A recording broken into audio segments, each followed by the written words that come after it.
अब समझ में आया कि तू ये सब क्यों कर रहा है। मेरे जैसे चोर लगते ना तेरे को। अब तेरी शराफत की कैसे धज्जियां उड़ेगी ना, देखना तू। देख छोटू, जो तू कर रहा है ना, पहली बार जो गलती की थी उससे बड़ी गलती कर रहा है तू। अंकल जी, ना मैं अब गलती कर रहा हूँ और ना तब की थी। आपके बेटे ने जिस लड़की को पेट से करके छोड़ दिया ना, उसको बहन बनाया मैं, और अब मैंने ही आपका बेटा जाएगा जेल। ये जो तू कर रहा है ना वो ठीक नहीं कर रहा है। ये मेरा दुकान है, मेरा जो मर्जी में आएगा वो करेगा, और ऐसा करने से मेरे को कोई रोक नहीं सकता है। ए बहन, बैठ तू।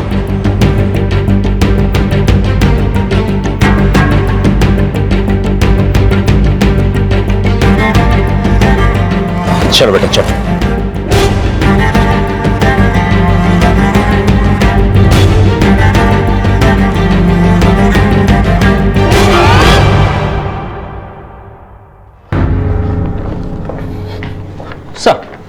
सर एक बात पता चली है, मनोज की हत्या से एक हफ्ते पहले झुमरी ने एक मोबाइल नंबर लिया था जो मुंबई में बंद हुआ मनोज की हत्या से ठीक 2 दिन बाद। और सर किसी केस के सिलसिले में मुंबई पुलिस भी झुमरी को ढूंढ रही थी। अंजनेरी पुलिस को झुमरी के मुंबई में होने की जानकारी मिली, और अंजनेरी पुलिस जब मुंबई पुलिस से मिली तो झुमरी के अतीत से जुड़े ऐसे कई राज सामने आए कि उसका वर्तमान भी शक के घेरे में आ गया। क्या झुमरी का मुंबई में एक और पति है? सच क्या है ये तो झुमरी जानती है, लेकिन झुमरी ने हमसे बताया कि उसने मोहित नाम के एक आदमी से शादी की थी और उसके पेट में मोहित का बच्चा भी है। लेकिन मोहित के घर वाले इस बात को झूठ मानते हैं, और झुमरी ने इस बात की कोई पुलिस कंप्लेंट भी नहीं की थी, इसलिए कोई केस नहीं बना। सर लड़की झुमरी है तो बहुत चालाक। हमें शक है कि वो अपने पति मनोज का खून करके भागी थी, और उससे पहले भी उसने किसी संतोष नाम के आदमी के साथ शादी कर रखी थी। चलो चलो। क्या हो मैडम, क्या हो गया मैडम? क्या चल रहा है? कमाल है, इसकी उम्र तकरीबन 18 से 19 साल है और उसने 3-3 शादियां की हैं। सर ये आदिवासी, इनके अपने नियम होते हैं, कोई भी कितनी भी शादी कर सकता है। जब इसकी शादी संतोष से हुई थी तब इसकी उम्र सिर्फ 15 साल थी। हमने इसके दूसरे पति मनोज के मर्डर के सिलसिले में इसके पहले पति संतोष से भी बातचीत की है। साहब झुमरी अपना बिरादरी की है, और वो सोचती है कि स्वर्ग से उतर कर आई है। उसको सपने देखने के अलावा कोई काम दाम नहीं है साहब। मेरे से जी भर गया ना तो मनोज के पास चली गई, और उससे जी भर गया तो उसको मारकर किसी तीसरे के पास चली गई होगी। मनोज की हत्या के बाद जब झुमरी फरार हुई तब हमें पता चला कि 8 महीने पहले जब उसने मनोज को छोड़ा था तभी वो प्रेग्नेंट थी। अब वो बच्चा मनोज का है या मोहित का है ये पता लगाना मुश्किल है। लेकिन अगर 8 महीने पहले ही झुमरी ने मनोज को छोड़ दिया था तो 8 महीने बाद आकर उसकी हत्या क्यों करेगी? सर मनोज की हत्या झुमरी ने ही की है, इसका फिलहाल हमारे पास कोई आई विटनेस एविडेंस नहीं है, लेकिन मनोज की हत्या के तुरंत बाद झुमरी फरार हुई इसलिए हमें उस पर शक है। सर झुमरी आ गई है इंट्रोगेशन रूम में। क्या मनोज मर गया? कैसे? तुझे नाटक बंद कर, तू ही मार के भागी है ना उसको? नहीं साहब, मैं नहीं मारी। तूने मारी तो मुंबई भाग के क्यों आई, और यहाँ आके अपना फोन क्यों बंद किया? वो सिम है ना, वो निकाल के फेंक दे, नहीं तो तुझे पुलिस पकड़ेगी गा।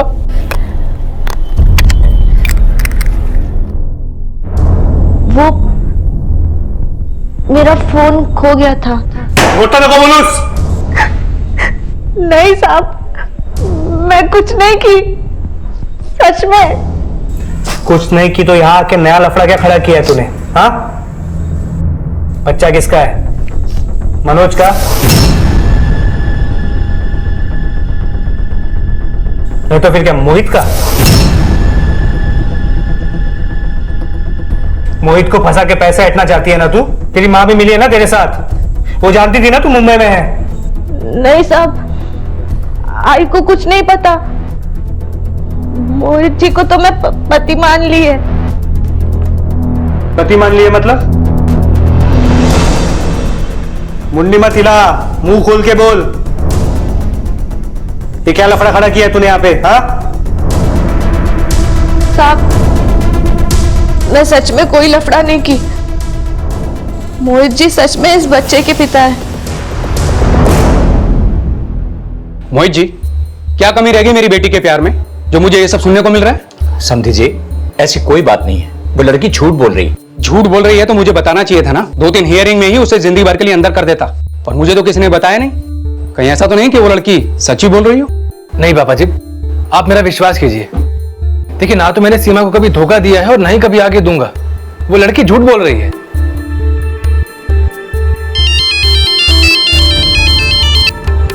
Hello, Mohit Chawla, sub inspector Reema बोल रही हूँ। तुमको पुलिस स्टेशन आना है अभी। सर मैं उस लड़की को नहीं जानता हूँ। अब उसने मर्डर क्यों किया ये मुझे कैसे पता होगा? झुमरी अंजनेरी से मनोज की हत्या के अगले दिन मुंबई आई और वो आई तो सीधा तुम्हारे घर। ये कोई इत्तेफाक नहीं हो सकता। हो सकता है कि तुम झुमरी को भी जानते हो और उसके पति को भी। सर मैं किसी को नहीं जानता हूँ, पर हाँ ये बात सच है कि कुछ टाइम पहले मैं अंजनेरी गया था। डैड आपको याद है, मेडिकल कैंप के सिलसिले में मैं एक बार अंजनेरी गया था। सर हो सकता है झुमरी ने मुझे वहां देखा होगा, पर मुझे ऐसा याद नहीं कि मैं कभी वहां झुमरी से मिला भी होऊंगा। लेकिन सर वो यहाँ किस मकसद से आई है ये मैं समझ नहीं पा रहा हूँ। वो यहाँ तुम्हारी बीवी बनकर आई है। सर मैं ऑलरेडी शादीशुदा हूँ, एक छोटी बच्ची है मेरी। लेकिन कोई औरत किसी भी आदमी को अपने बच्चे का बाप क्यों बोलेगी? सर कोई कुछ भी कहेगा इसका ये मतलब तो नहीं है कि वो सच ही कह रहा है। सर आप खुद ही बताइए कि मैं शादीशुदा होकर किसी और से शादी क्यों करूंगा? आप ही ने कहा कि वो 2 बार शादी कर चुकी है और आप उसकी बात को सच्चा मानेंगे मेरी बात को? प्लीज सर, उस लड़के ने मेरा और मेरे परिवार का जीना मुश्किल कर दिया है। आप समझाइए उसे कि ये सब करना बंद करे। वो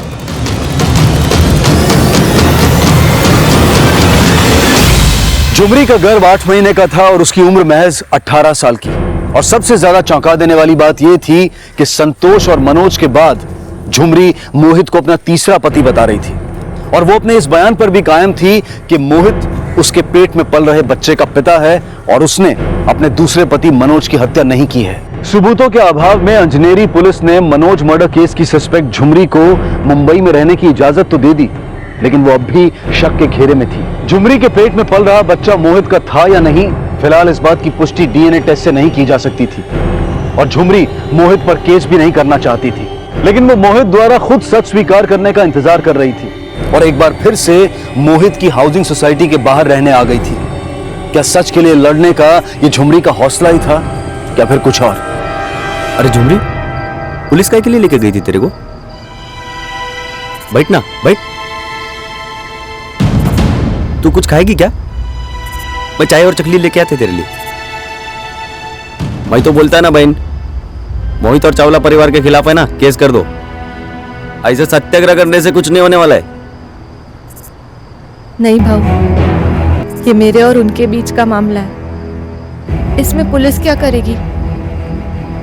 ये ले, तू चाय पी।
शर्म नहीं आई आपको? नहीं ताई, इनको कुछ मत बोलो।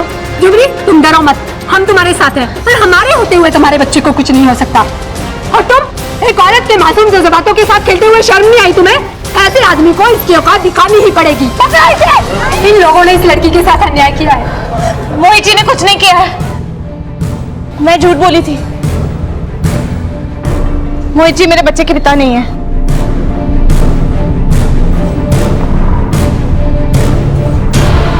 देखा ना आप लोगों ने, इस लड़की ने मान लिया कि ये झूठ बोल रही थी। अरे मानहानि का केस करूंगी तुझ पर, मेंटल हरेसमेंट का केस करूंगी।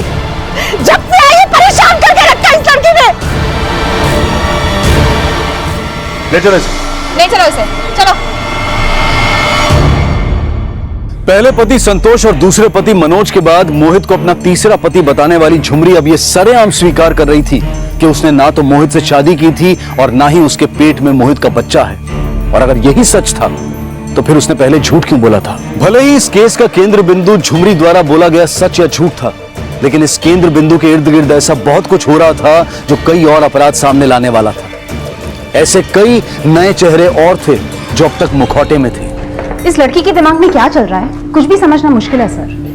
लेकिन इतना साफ है कि झुमरी ने अपना बयान तब बदला जब मोहित और उसके परिवार पे लगे आरोप पुख्ता होने लगे थे। मैं झूठ बोली थी।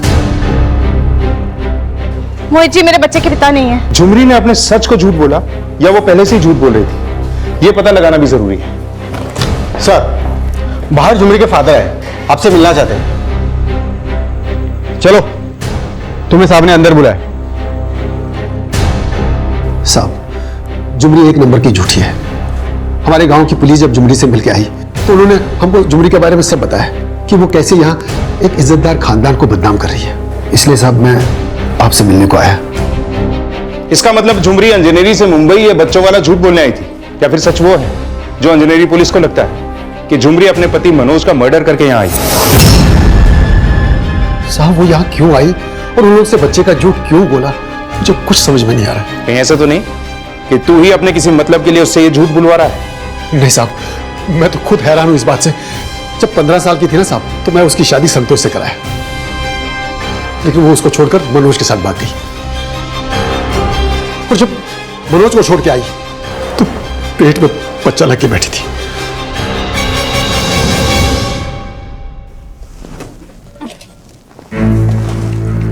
झुमरी, काय ग? काय झालं? काय ग? काय झालं? झुमरी, झुमरी तो पेट से है। किसका बच्चा है ये? किसका बच्चा है ये?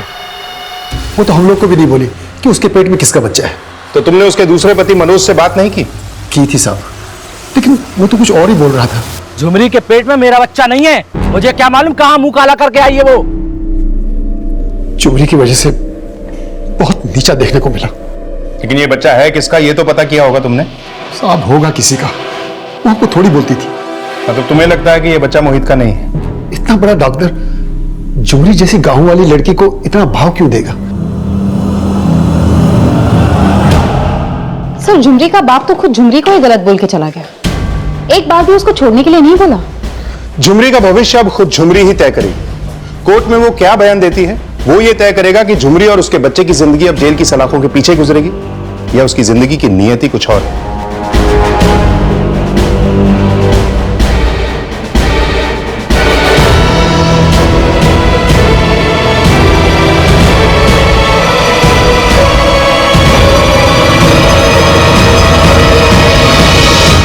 अमरीश जी, आपकी बीवी ने झुमरी पे केस किया और आप झुमरी की जमानत करवा रहे हैं, बात कुछ समझ में नहीं है। सर, मैंने झुमरी की जमानत इंसानियत के नाते करवाई। वो प्रेग्नेंट है और मैंने कोर्ट में ये अर्जी दाखिल की है कि उस बच्चे के जन्म के बाद उसका डीएनए टेस्ट किया जाए और वो डीएनए टेस्ट मेरे बेटे के साथ मैच किया जाए। लेकिन आप ये डीएनए टेस्ट क्यों करना चाहते हैं? आपको मोहित पे शक है या? नहीं सर, मैं नहीं जानता कि झुमरी के बच्चे का बाप मोहित है या नहीं, लेकिन झुमरी लगातार इस बात का दावा कर रही थी। सर, जब बात हमारे सम्मान की आई तो उसने कहा कि मैं झूठ बोल रही थी। मैं झूठ बोली थी। मोहित जी मेरे बच्चे के पिता नहीं है। मुझे लगता है कि वो इसलिए झूठ बोल रही थी क्योंकि वो नहीं चाहती थी कि मोहित को जेल हो। सर, इंसानियत के नाते मैं उसे एक मौका देना चाहता हूं। वैसे भी डीएनए टेस्ट के बाद तो यह साबित हो ही जाएगा सर कि कौन सही है और कौन गलत।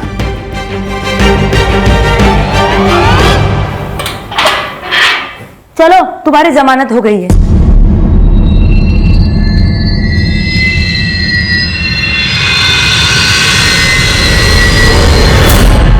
जिस लड़की ने हमारी नाक में दब कर रखा है उसी की जमानत कराई आपने। पापा, आप ऐसा करके साबित क्या करना चाहते हैं?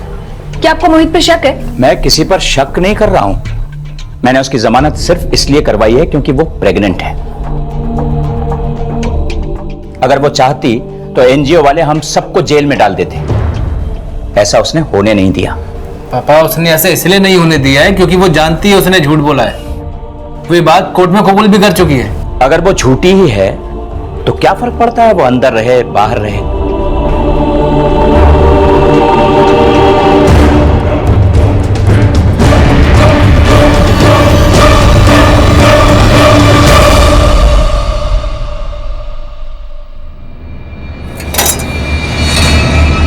अरे झुमरी, कैसे तू आ गई? आजा, बैठ जा बैठ जा। अरे बैठ ना, कुछ खाएगी क्या? कुछ मैं लेके आता है तेरे लिए।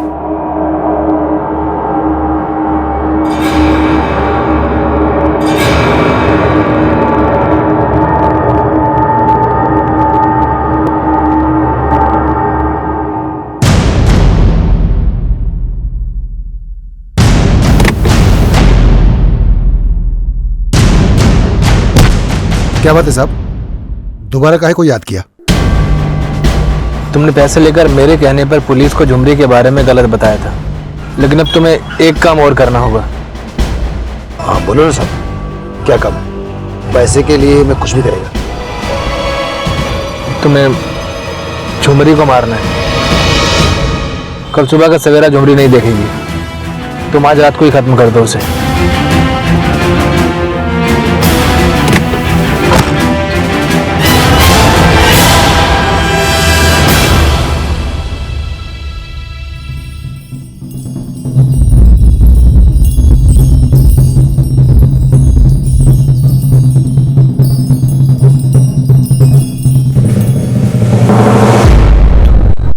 बाबा,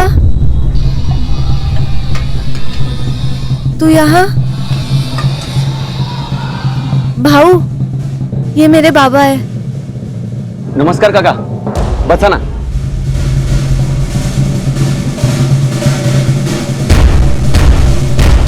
झुमरी, तू गांव का ही को नहीं आई? चल, मैं तेरे को लेने आया हूं। सच बाबा? हाँ, तेरे को क्या लगता है मेरे को तेरी परवाह नहीं है? बाप हूं मैं तेरा, लेकिन तू बस आई आई करती रहती है।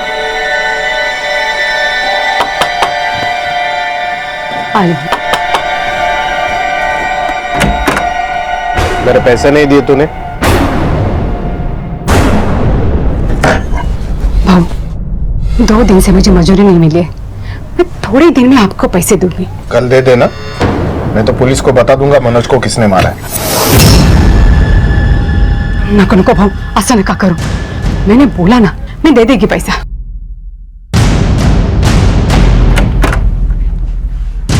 काय झालं आई? काय नाही ग, मेरे नशे भी फुटा है। झुमरी तो जेल जाने से बची है, पण काय झालं आई? झुमरी ताई कधी येणार गावात? पण वो इस गांव में ना है, इसलिए उसकी भलाई है। बाबा, मैं अभी गांव नहीं आ सकती। क्यों नहीं आ सकती? अब गांव की पुलिस भी परेशान नहीं करती है, उनको लगने लगा है कि तूने मनोज का खून नहीं किया है। पर बाबा, मेरा संसार अब यही है। अब मैं कुछ सुनने वाला नहीं, चल मेरे साथ, चल चल। अरे काका, अभी किधर लेके जाएगा इसको? वैसे भी रात होने वाला है, बस नहीं मिलेगा। आज रात इधर ही सो जाओ, और इसको गांव लेके जाने की बजाय थोड़ा अक्कल दो कि पुलिस को सब कुछ सच बता दे। ये मोहित है ना, जिंदगी बर्बाद कर दिया इसकी। नहीं भाऊ, मोहित जी नहीं, मैं ही उनका जिंदगी खराब की। मैं ही दाग है उनका जिंदगी का। ये क्या बोल रही तू? पापा, दादाजी ने बोला है कि तुमका बर्थडे आएगा तो मैं तुमको गुरुद्वारे लेकर जाऊंगा। आप भी चलोगे ना पापा? बेटा, आपके पापा ना गुरुद्वारे कम ही जाते हैं। क्यों पापा? क्योंकि आपके पापा मानते हैं कि भगवान ना हम सब में होता है, और बच्चे तो भगवान की मूर्त होते हैं, जैसे आप। अब चलो पापा, चलो चलो चलो चलो, सोने का टाइम हो गया। मोहित जी, हमारा बच्चा। मोहित, मोहित, क्या हुआ? तुम बहुत परेशान लग रहे हो। नहीं, वो थोड़ा सर में दर्द हो रहा है, मैं मेडिसिन ले लेता हूँ। मोहित, चाय।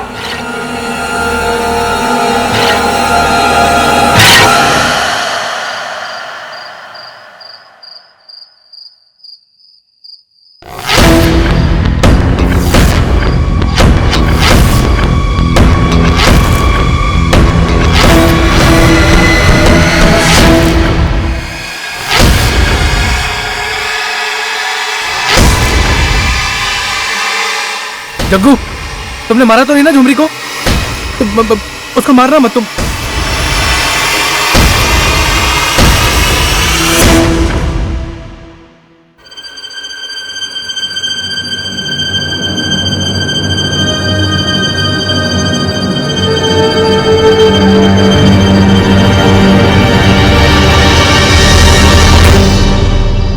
झुमरी, मैं जानता हूं कि मैंने जो तुम्हारे साथ किया है वो ठीक नहीं किया है, लेकिन झुमरी तुम समझो, मैं तुम्हें अपने साथ अपनी बेबी बनाकर नहीं रख सकता हूं।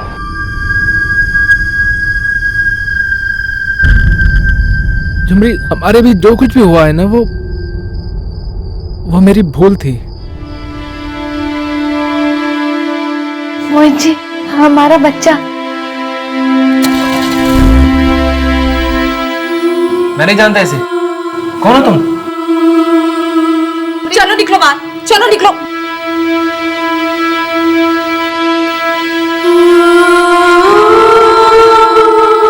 मोहित की बातें और हाव भाव ये जाहिर कर रहे थे कि झुमरी के पेट में मोहित का ही बच्चा है, लेकिन झुमरी के पिता से झुमरी की हत्या करवाने के लिए सुपारी देने वाला मोहित अब झुमरी से अपने किए का पछतावा जता रहा था। फिलहाल पुलिस इन बातों से अनजान थी और उन्हें अचानक मोहित के गायब हो जाने की सूचना मिली। सर, मोहित का कुछ पता नहीं चल रहा है सर। कल डिस्पेंसरी के लिए निकला था और वो वापस नहीं आया, उसका फोन भी बंद है सर। क्या मोहित गायब है? मोहित कभी ऐसा नहीं करता, कभी अपना फोन ऐसे नहीं बंद करता। कुछ तो हुआ है सर। आप लोग जाइए, हम पता लगाने की कोशिश करते हैं कि वो कहाँ हो सकता है। सर प्लीज कुछ कीजिए।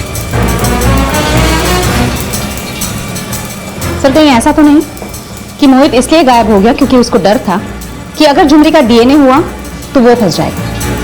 हो सकता है। मोहित के फोन की लास्ट लोकेशन पता करो, उसकी डिस्पेंसरी में भी पूछताछ करो, कितने बजे आया, कब निकला, किसके साथ निकला, सब डिटेल्स निकलवाओ। सब।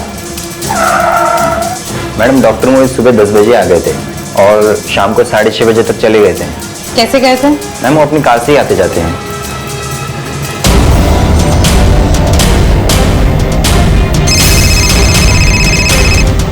अरे माँ बोलो। सर, कल से झुमरी भी गायब है। जी माँ, ये मोहित के साथ झुमरी के गायब होने का क्या चक्कर हो सकता है? सर मुझे एक दूसरा कॉल आ रहा है, मैं आपको कॉल बैक करती हूँ। बोलो शिंदे। शिंदे, बॉडी को पोस्टमार्टम के लिए भेजो। सर, झुमरी का कुछ पता चला? अभी नहीं सर, लेकिन कोशिश जारी है।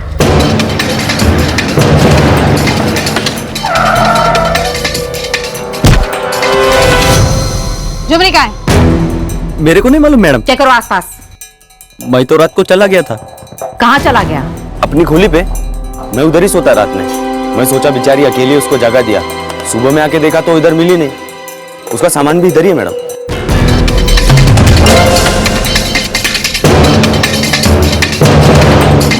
पुलिस ने झुमरी की तलाश तेज कर दी और जल्द ही झुमरी से जुड़ा एक सुराग मिला। इस लड़की को पहचानते आप? सर, ये लड़की अजनेरी का टिकट पूछ रही थी।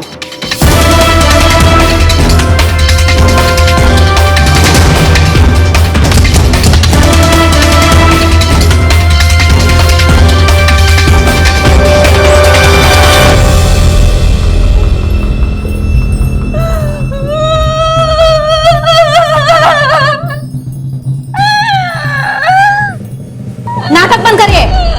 तूने ही मोहित को मारा है ना? मैडम, मैं क्यों मारेगी? तो वो चाकू तेरे सामान से कैसे मिला? और मोहित के मर्डर के बाद तू भाग क्यों गई थी? साहब, मेरा यकीन कीजिए, मैं भागी नहीं थी। मैं तो मोहित जी की जिंदगी से दूर जा रही थी। उसकी जिंदगी से दूर नहीं, उसकी जिंदगी छीन के खुद गांव जा रही थी। हाँ, मैं गांव जा रही थी। मोहित जी मुझे बोले थे गांव जाने के लिए। 2 रोज पहले ही वो मुझे मिले थे। झुमरी, हमारे भी जो कुछ भी हुआ है ना, वो मेरी भूल थी। भूल तो मैंने की, जो आप पे विश्वास किया। गलती मेरी है। नहीं नहीं झुमरी, मैं जानता हूं कि मेरी गलती है और मैं अपनी गलती का पश्चाताप करने के लिए भी तैयार हूं। मैं तुम्हारे बच्चे का सारा खर्चा उठाने के लिए तैयार हूं, लेकिन मैं हाथ जोड़ के तुमसे रिक्वेस्ट करता हूं कि प्लीज मुझे मेरी बीवी और मेरी बच्ची की नजरों में शर्मिंदा होने से बचा लो। मैं हाथ जोड़ता हूं तुम्हारे, प्लीज तुम चले जाओ यहाँ से प्लीज। मैं खूब सोची और फिर गांव जाने का फैसला की। मेरे को नहीं मालूम ये सब क्या हो गया।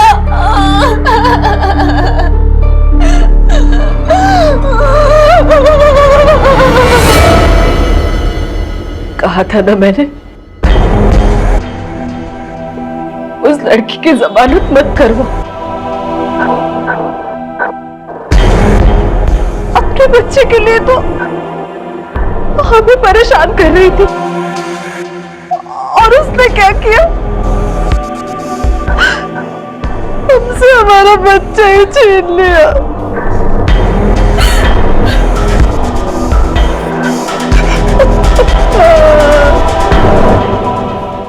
सर, मोहित के पोस्टमार्टम की रिपोर्ट के मुताबिक उसकी हत्या कल शाम को 7 से 8 बजे के बीच में हुई थी, और जो चाकू झुमरी के सामान से मिला उस पर मोहित के ब्लड ट्रेसेस हैं, पर उस पर उंगलियों के निशान नहीं है।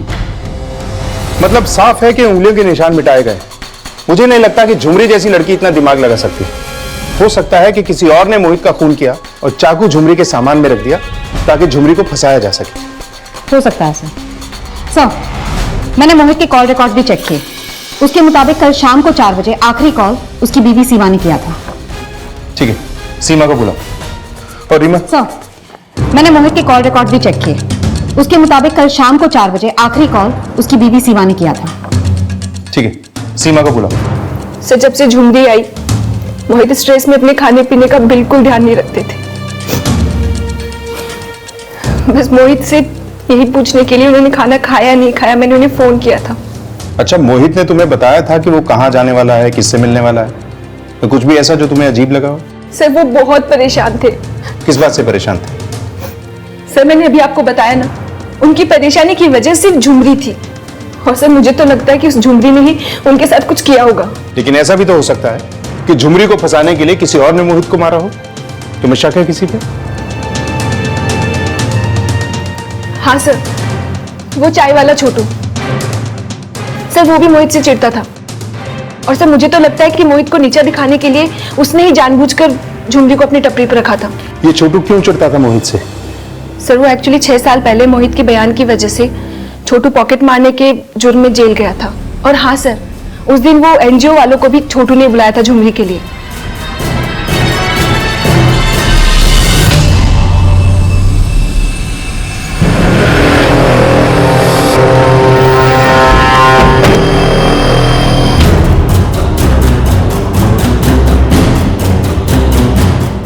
हाँ साहब, मैंने एनजीओ से कांटेक्ट किया था क्योंकि मैं सच में झुमरी को इंसाफ दिलाना चाहता था साहब। और झुमरी ने तेरा प्लान चौपट कर दिया। तू मोहित को जेल भिजवाना चाहता था क्योंकि तेरे दिल में टीस थी। टीस था साहब, लेकिन इसका मतलब ये नहीं कि मैं उसको मार दूं। तो वो चाकू तेरी चाय की टपरी में कैसे आया? वो तो झुमरी के सामान में था ना साहब। झुमरी के सामान में भी तो वो चाकू तू ही रख सकता है। मैंने नहीं रखा साहब, मैंने कुछ नहीं किया। आई चप्पत साहब, मैंने कुछ भी नहीं किया साहब।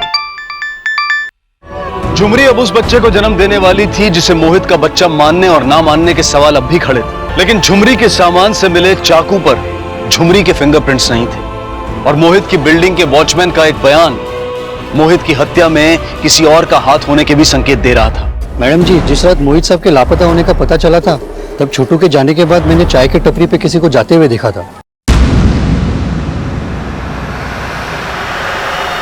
कौन हो सकता है, आदमी या औरत? अब इतना तो ठीक से दिखाई नहीं दिया मैडम। लेकिन फिर भी कुछ तो हेलो, व्हाट? ठीक है, आते हैं हम। गाड़ी में बैठो। हाँ सर, झुमरी ने एक बेटे को जन्म दिया और जन्म के तुरंत बाद किसी ने उसका बच्चा चुरा लिया। Yes sir. कहाँ है मेरा बच्चा? बोल, मैं छोड़ेगी नहीं तुझे। कहाँ है मेरा बच्चा? मेरा बच्चा कहाँ है? मेरा बच्चा नहीं मिल रहा। मेरा बच्चा नहीं मिल रहा। शांत हो जाओ, हम ढूंढ देंगे तुम्हारा बच्चा। शांत हो जाओ। हमें इस हॉस्पिटल की पूरी सीसीटीवी फुटेज देखनी। ये औरत कौन है? पहले कभी देखा है इसे यहाँ? पता नहीं सर, पहले कभी इसे यहाँ देखा नहीं। अपने खबरियों से इस औरत के बारे में पता चला। हो सकता है यह औरत किसी चाइल्ड ट्रैफिकिंग रैकेट के साथ जुड़ी हुई है, या फिर ऐसा भी हो सकता है कि मोहित के घर वालों ने बदनामी के डर से बच्चे को अगवा करवाया। शायद उन्हें पता था कि यह बच्चा मोहित का ही है। सभी घर वालों के कॉल रिकॉर्ड से करवाओ।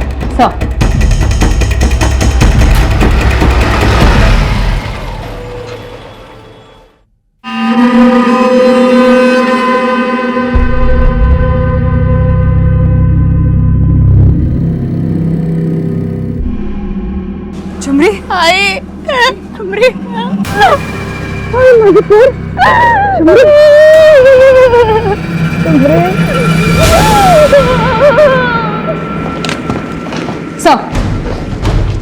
मोहित के घर वालों के कॉल रिकॉर्ड्स चेक किए, उसमें ऐसा कुछ भी सस्पिशियस नहीं मिला जिसमें उस औरत का लीड मिले जिसने झुमरी के बच्चे को किडनैप किया। और सर, मोहित के बिल्डिंग के सीसीटीवी के रेंज में चाय की टपरी नहीं आती, तो इसलिए वॉचमैन के बयान के मुताबिक उस रात वहां कौन गया था ये भी क्लू नहीं मिला। वॉचमैन ने हमें बताया था कि उसने उस रात किसी को चाय की टपरी की तरफ जाते हुए देखा था जिस रात मोहित का मर्डर हुआ। मतलब ये जो कोई भी था वो वहां चाकू रखने ही गया। चाय की टपरी मोहित की बिल्डिंग के बिल्कुल पास है। हो सकता है कि मोहित का मर्डर मोहित के भैया भाभी ने करवाया, क्योंकि सीमा ने हमसे बताया था कि मोहित का झगड़ा था अपने भैया भाभी से। सर, मोहित की हत्या के दिन सबके एक्टिविटीज चेक की।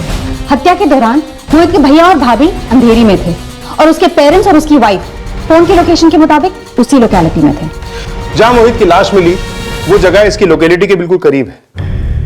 बुला के लाओ सब, एक बार फिर से पूछताछ करते हैं सबसे। सर, जिस रात मोहित का मर्डर हुआ उस रात तो हम दोनों दोस्त की शादी में अंधेरी गए थे। आप पता कर सकते हैं किसी से भी। सर, उस रात हम तीनों लोग गुरुद्वारे में थे सर।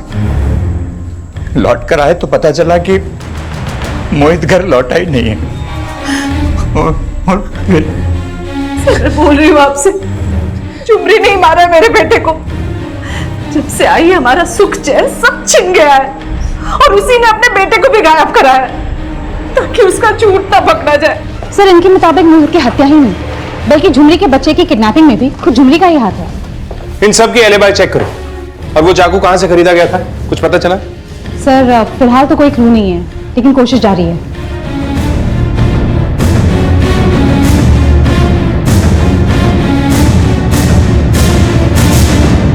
सर, मोहित के भैया भाभी की एलिबाई कंफर्म है।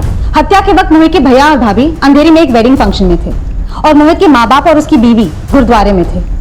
सर, मोहित की बीवी सीमा वहां से 6 बजे निकली, लेकिन मोहित के बाप वहां से 7 बजे निकले। बोलो हने। साहब, वो औरत की पहचान पता चल गई जिसने हॉस्पिटल से बच्चा चुराया था। कौन है वो? साहब, सुनने में आया है वो बच्चा चुरा के भीख मांगने वाले गिरोह में भेज देती और 2 दिन से अंडरग्राउंड भी है। पता लगाओ कि अब कहां हो सकती है। कहाँ है रे तू? कहाँ निकल? अच्छा, ठीक है।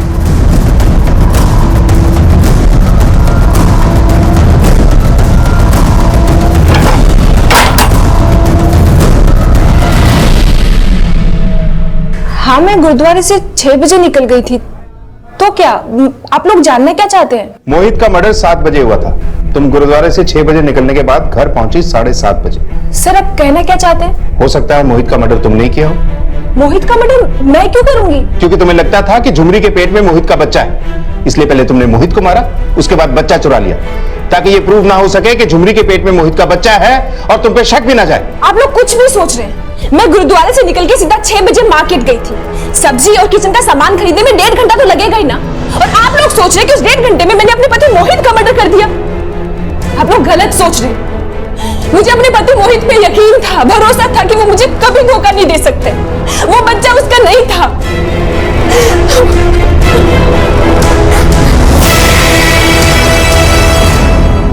झुमरी ने जिस बच्चे को जन्म दिया है वो मोहित का ही है। लेकिन झुमरी के बाप का तो कुछ और ही कहना है। झुमरी का बाप जो चाहे कहे, पर मैं सब सच जानती हूँ। वो बच्चा मोहित का ही है। साहब, मोहित ने झुमरी को झूठे सपने दिखाकर पेट से किया और वो शहर भाग गया। लेकिन झुमरी तो तब शादीशुदा थी। शादीशुदा नहीं, उसने 2 शादियां की थी। हो सर, उसने 2 लगन किए। उसका पहला पति संतोष, उसने उसे खुश नहीं रखा, और दूसरा पति मनोज, उसने भी उसे खुश नहीं रखा। लेकिन झुमरी पर तो मनोज की हत्या का आरोप। क्या पता मोहित की हत्या भी झुमरी ने की हो। नहीं सर, ऐसा नहीं हो सकत। मेरी झुमरी किसी की हत्या नहीं कर सकती सर। साहब, तुम जब पाया पड़ते सर, उस बच्चे को ढूंढ निकालिए। मेरी झुमरी को बुरा हाल हुआ है उस बच्चे के वास्ते। मेरी झुमरी रो रो के मर रही है सर। बच्चे को ढूंढ निकाले साहब। झुमरी, हमारे भी जो कुछ भी हुआ है ना, वो मेरी भूल थी।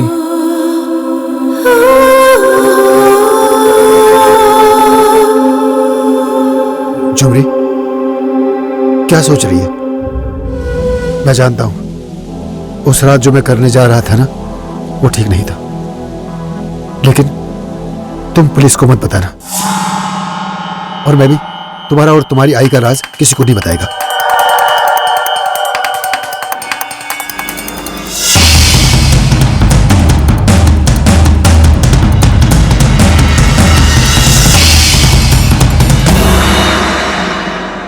तो मेरा अच्छा बच्चा है ना, इसलिए मैं ये राज किसी को नहीं बताएगा।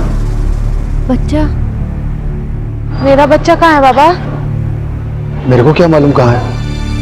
बच्चा? बाबा, मेरा बच्चा?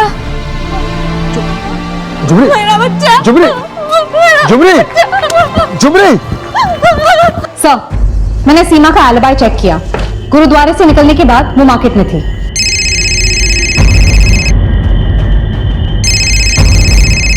बोल रहा है साहब, जिस औरत ने हॉस्पिटल से बच्चा चुराया था उसके हाइडआउट का पता चला है।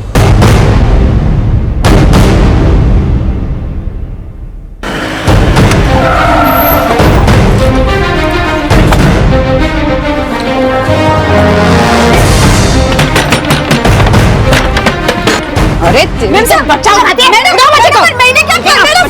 झुमरी का बच्चा चुराने वाली औरत को जल्द ही गिरफ्तार कर लिया गया, लेकिन उसके बयान से इस केस में एक नया मोड़ आया। साहब, मैं उस बच्चे को हॉस्पिटल से बेचने के लिए उठाई थी, लेकिन उस बच्चे को उठाने के लिए मेरे को सुपारी भी मिला था। सुपारी किसने दी? क्या मैंने सुपारी दी? ये आप क्या बोल रहे हैं सर? मैंने किसी को कोई बच्चा उठाने की सुपारी नहीं दी है। वो औरत बिल्कुल झूठ बोल रही है। हम उसे तबीयत से तोड़ चुके हैं, वो आपका ही नाम ले रही। उसने कहा और आपने मान लिया, और आपके पास कोई सबूत है कि मैंने उसे बच्चा उठाने के लिए बोला? सर, ये लॉयर है, कानूनी दांवपेच जानता है, इसलिए उस बच्चा चोरी करने वाले औरत के उसका नाम लेने के बावजूद वो क्राइम नहीं कन्फेस कर रहा है। किसने क्या कांड किया है ये समझने से पहले ये जानना जरूरी है कि झुमरी का बच्चा मोहित का है या नहीं। पहले बच्चे का डीएनए मोहित से मैच करवाओ। साहब, झुमरी नहीं मिल रही। झुमरी नहीं मिल रही? मत भगा दिया क्या उसको? वो मेरी बेटी है, मैं उसको क्यों भगाऊंगी? सर, मुझे लगता है उसका पहला पति संतोष, उसने उसको भगाया होगा। संतोष ने भगाया होगा? लेकिन संतोष क्यों लेके जाएगा झुमरी को? साहब, वो सुबह आया था झुमरी से मिलने और उसे जबरदस्ती लेके जा रहा था। मुझे लगता है कि उसी ने झुमरी को उठाया होगा। हाँ। सर 1 घंटे पहले मीरा रोड में किडनैपिंग हुई थी और आई विटनेस ने झुमरी को पहचाना है, और जिस कार में झुमरी की किडनैपिंग हुई आई विटनेस ने उस कार के नंबर का फोटो भी निकाला है। ये देखिए सर, ये तो नासिक की गाड़ी का नंबर है, और इंजीनियरी भी नासिक में है। इंजीनियरी पुलिस को इस गाड़ी का नंबर भेजो और संतोष को उठाने के लिए बोलो। हो सकता है झुमरी को किडनैप करने में संतोष का ही हाथ है। सर,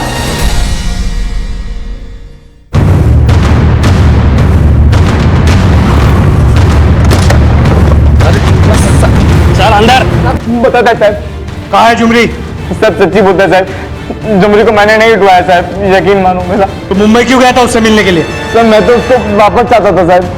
मनोज मर्डर केस से जुड़ा एक अहम राज पता चला। मुरली नाम का एक आदमी है जो झुमरी के गांव में, झुमरी की माँ उसको जानती है, और ये भी बात पता चली है कि वो झुमरी की माँ से पैसे भी लेता था।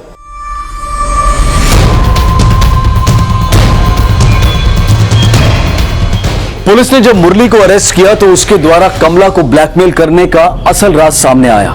साहब, झुमरी के माँ ने मनोज को मारा था, मैं देखा था साहब, और मैं पुलिस के सामने मुंह नहीं खोलूं इसलिए वो मेरे को पैसे दे रही थी।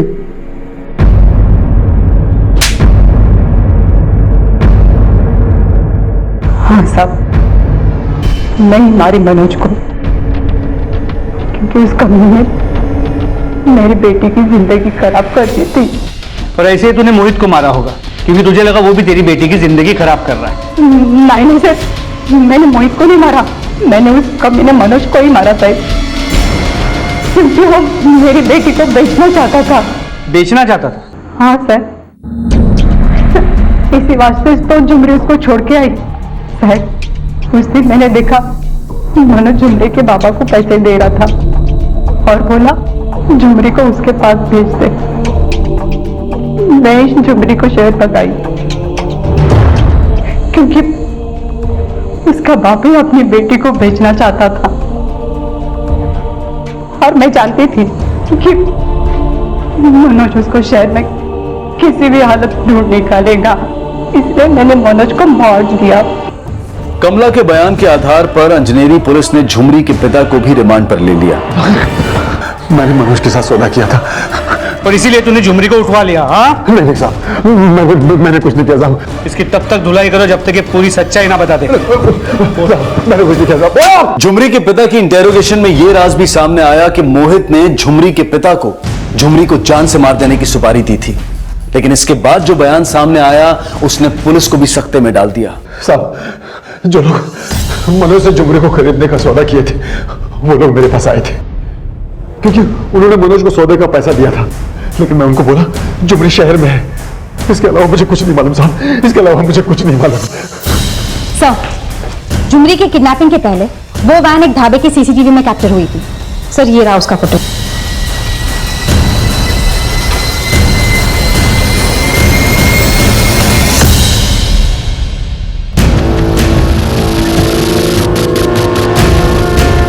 तुरंत इनका फोटो अंजनेरी पुलिस को भेजो और झुमरी के बाप से इन्हें आइडेंटिफाई कराने के लिए बोलो। Yes sir. सर,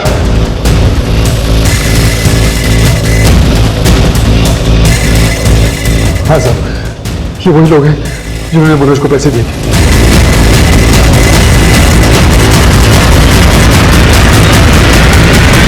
झुमरी के दूसरे पति मनोज ने गर्भवती झुमरी को देह व्यापार के लिए बेच दिया था और यह इस केस का एक चौंका देने वाला एंगल था। वहीं दूसरी तरफ मनोज की शय पर झुमरी के पिता ने जो किया उसका असर यह था कि झुमरी की किडनैपिंग देह व्यापार से जुड़े उन्हीं दलालों द्वारा की गई थी जो मनोज को गर्भवती झुमरी की कीमत अदा कर चुके थे। हालांकि झुमरी के बच्चे को सही सलामत बचा लिया गया था, लेकिन झुमरी को बचाने के लिए अंजनेरी पुलिस और मुंबई पुलिस मिलकर उन किडनैपर्स को ट्रेस करने की कोशिश कर रही थी कि झुमरी ने जिस बच्चे को जन्म दिया था वो मोहित का ही था। और जल्द ही पुलिस को उस चाकू के खरीदार का भी पता चला जिसके द्वारा मोहित की हत्या की गई थी।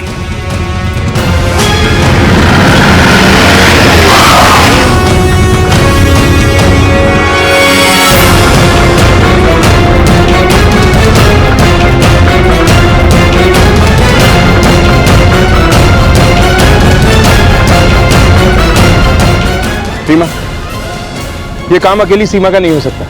इसका बाप लॉयर है ना, कहीं ना कहीं वो भी शामिल है इस सब में। बुलाओ दोनों को थाने। सर, ये क्या बदतमीजी है? क्यों लेकर आए हमें यहाँ पे? हमें पता चल गया है कि आपने अपनी बेटी के साथ मिलकर मोहित का मर्डर किया है। कोई सबूत है आपके पास इस बात का? हमारे पास वो सीसीटीवी फुटेज है जिसमें सीमा वो चाकू खरीद रही है जिससे मोहित का मर्डर हुआ है।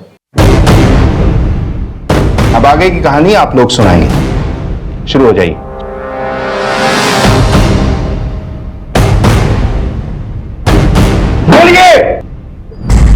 नहीं नहीं झुमरी, मैं जानता हूं कि मेरी गलती है और मैं अपनी गलती का पश्चाताप करने के लिए भी तैयार हूं। मैं तुम्हारे बच्चे का सारा खर्चा उठाने के लिए तैयार हूं। मोहित से मैंने बेइंतहा प्यार किया। हम दोनों एक ही मेडिकल कॉलेज में पढ़ते थे। मैं भी डॉक्टर हूं, लेकिन मैंने उसके लिए अपना प्रोफेशन छोड़ दिया, उसके लिए हाउसवाइफ बन गई। लेकिन उसने मुझे धोखा दिया। मुझसे शादी करने के बावजूद भी उस लड़की के साथ उसने रिलेशंस बनाए। तभी मैंने सोच लिया था कि मैं उसे छोड़ूंगी नहीं। पापा मेरे साथ थे और मैंने पापा के साथ मिलकर उसे खत्म करने का प्लान बनाया। उस दिन मैंने उसे फोन किया कि हम दोनों मूवी देखने चलेंगे और 4 बजे फोन करके उसे याद भी दिलाया। मूवी का प्लान याद है ना? हाँ हाँ याद है। क्यों? तो ठीक है, मार्केट का पीछे वाला जो मैदान है ना, उसमें ठीक 7 बजे आ जाना। पर मैदान में क्यों? एक सरप्राइज है तुम्हारे लिए, वहीं बताऊंगी। मैं मोहित के मम्मी पापा के साथ गुरुद्वारे गई, लेकिन मैं वहां से 6 बजे निकल गई और सीधा मार्केट गई। अपनी अलबाई के लिए वहां के शॉपकीपर से मिली जो मुझे पहले से ही जानते थे। और फिर उसके बाद मैं पापा के साथ उस जगह गई जहां मैंने मोहित को बुलाया था।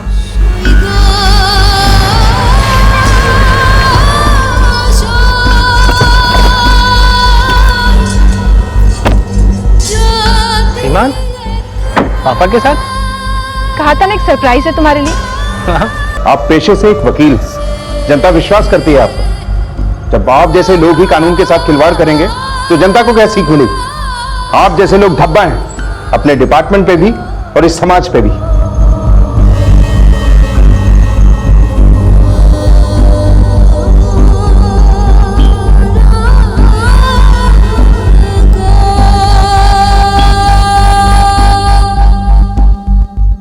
मोहित ने जो किया वो अनैतिक है, निंदनीय है, लेकिन मोहित की हत्या और अपने किए को छुपाने के लिए झुमरी के बच्चे को किडनैप करने का जो अपराध सीमा और उसके पिता ने किया, उसे भी किसी भी कीमत पर सही नहीं ठहराया जा सकता। मोहित झुमरी का भी दोषी था, लेकिन उसकी गलतियों को सामने ना लाकर भूल झुमरी ने भी की। झुमरी को बहुत पहले मोहित को उसके किए का आईना दिखा देना चाहिए था। वहीं दूसरी तरफ झुमरी की मां कमला को मनोज की हत्या का दोषी मानते हुए आईपीसी की धारा 302 के तहत गिरफ्तार कर लिया गया है। दोषी को उसके किए का एहसास दिलाए बगैर माफ कर देना कभी भी सही साबित नहीं होता। किसी के अपराध को नजरअंदाज करके अपने सम्मान को डिगा लेना महानता नहीं है, बल्कि वो अपने अस्तित्व के साथ की गई नाइंसाफी ही होती है। देखते हैं हमारे आज के एपिसोड की दूसरी कहानी।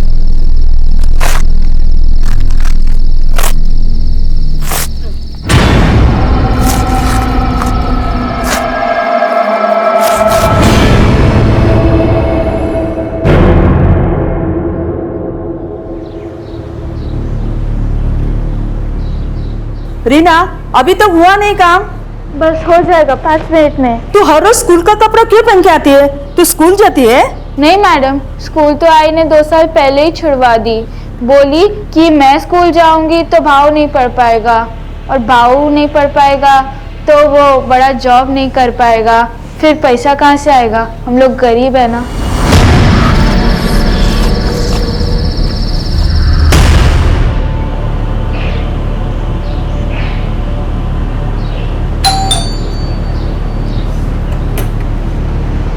नमस्ते साहब, मैं रीना साहब, नवयुग मार्केटिंग से। साहब हमारा कंपनी बहुत अच्छा ऑफर दे रहा है। साहब ये देखो, 100 रुपए का 2 लाइटर, बहुत अच्छा लाइटर है साहब। आग लगाता है? हाँ साहब, बहुत अच्छा लगाता है, एक बार ट्राई करके देखो ना। और तू? तेरे को ट्राई करे? हाँ, बोलना, तेरा सारा माल खरीद लेगा मैं। करे ट्राई।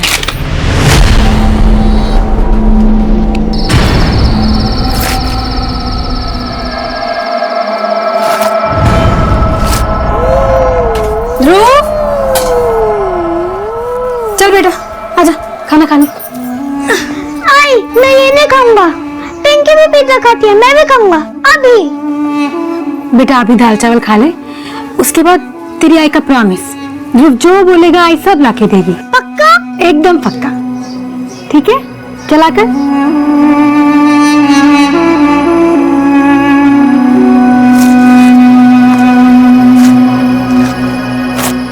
रीना की ये नियति तभी तय हो गई थी जब मैं 17 साल की उम्र में उसने पढ़ाई छोड़कर घरों में साफ सफाई का काम शुरू कर दिया था। माँ, पिता, पति और भाई का साथ उसे जरूर मिला, लेकिन उसके सपनों को कभी पंख नहीं मिल पाए और आखिरकार उसकी जिंदगी एक भयानक अंत बनकर समाप्त हो गई। लेकिन हत्या सिर्फ रीना की नहीं, बल्कि उसके गर्भ में पल रहे बच्चे की भी हुई थी, और यह हत्या उन सपनों की भी थी जो उसने अपने 5 वर्षीय बेटे ध्रुव के लिए देखे थे।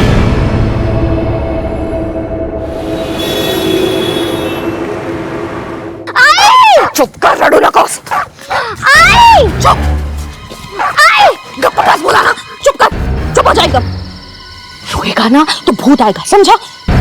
चुप, गप्पा बस एकदम।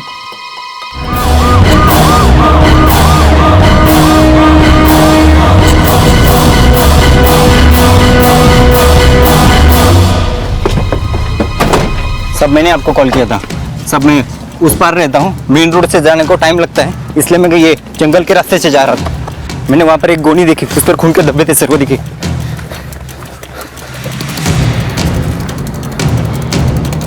कांस्टेबल खोलो इसे। बहुत ही ब्रूटल मर्डर है सर। लगता है किसी ने धारदार हथियार से पेट में गोद गोद के मारा है। और सावन मारने वाले की कोई भारी दुश्मनी रही होगी इस औरत से। फॉरेंसिक टीम को बुलाओ और आसपास सर्च करो। Okay sir. उधर देखो, तुम उधर जाओ, अच्छी तरह से सर्च करो।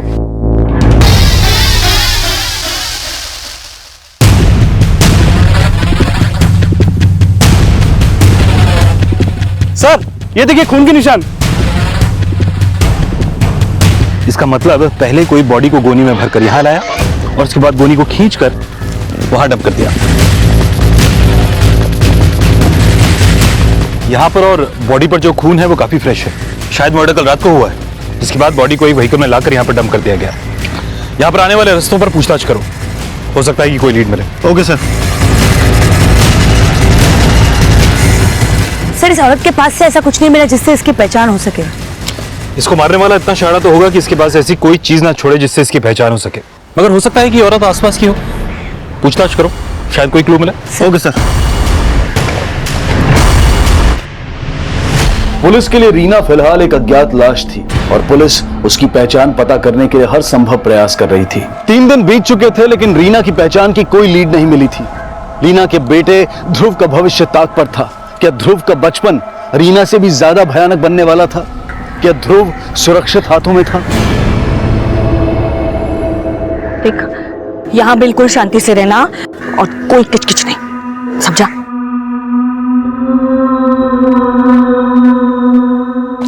सर जिस औरत की लाश हमें जंगल में मिली थी उसकी पोस्टमार्टम रिपोर्ट। सर इस रिपोर्ट के हिसाब से इस औरत की हत्या 25 तारीख को रात 9 से 10 बजे के बीच हुई थी और हमें लाश 26 की सुबह मिली। इस औरत की पहचान का कोई लीड? नहीं सर, अभी तक नहीं। लेकिन सर इस पोस्टमार्टम रिपोर्ट के हिसाब से ये औरत 5 महीने से प्रेग्नेंट थी। ऐसा लगता है सावंत की मर्डर करने वाले की नफरत की वजह इस औरत का बच्चा था।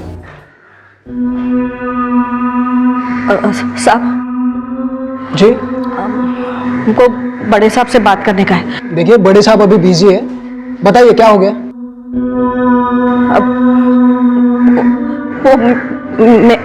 घाबरू नका, काय झालं ते सांगा। अब नहीं, मेरे को बड़े साहब से ही बात करने का है, आप प्लीज उनसे मिला दो। ठीक है, आप वहां बैठिए। कहाँ? वहां बैठिए, वहां बैठिए। मैंने कुछ किया ही नहीं है, क्यों लेके जा रहे हो साहब? अरे साहब मैंने कुछ किया ही नहीं है। साहब कुछ किया ही नहीं है। लेके जाओ उसको अंदर। साहब मेरे पति को छोड़ दीजिए, मेरे छोटे छोटे बच्चे। रड़ू नका, उसने कुछ किया नहीं तो कुछ नहीं होगा। चलिए जाइए वहां पे बैठिए आप। बसा दीजिए, बैठिए बैठिए जाके बैठिए।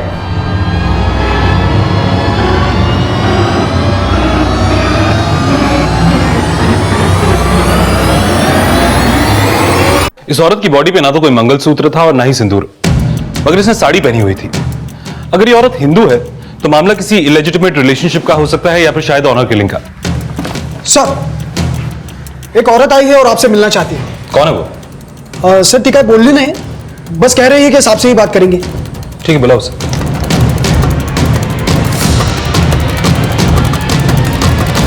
मौसी, मौसी,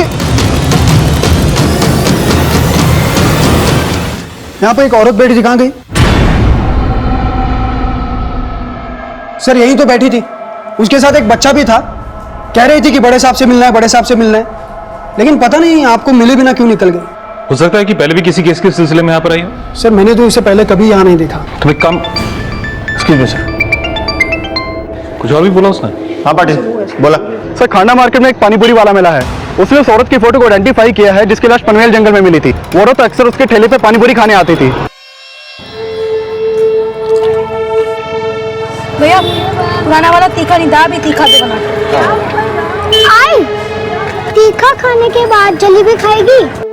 हाँ हाँ, जलेबी भी खाएगी और फिर कुल्फी भी चाटेगी, हो ना? क्या आई? मैं थोड़ी मांग रही हूँ, ये मांग रही। साहब वो तीनों अक्सर मेरे ठेले से पानीपुरी खा के जाते थे, लेकिन उनका नाम पता ये मैं नहीं जानता हूँ। स्केच बना सकते हो?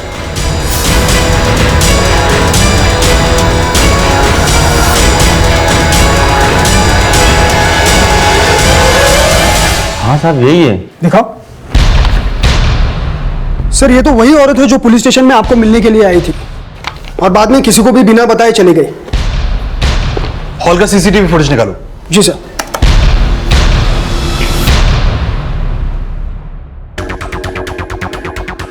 साहब ये बच्चा उसी औरत का जो पेट से थी और ये उसकी सास है। पक्का? हाँ साहब पक्का यही है। ठीक है तुम जा सकते हो। अमन इसका फोन नंबर और एड्रेस नोट कर लो, जरूरत पड़ी तो तुम्हें दोबारा बुलाएंगे। ठीक है साहब। सावन समझ में नहीं आया कि ये औरत यहाँ पर आई क्यों, और आई तो फिर हमसे मिली क्यों नहीं?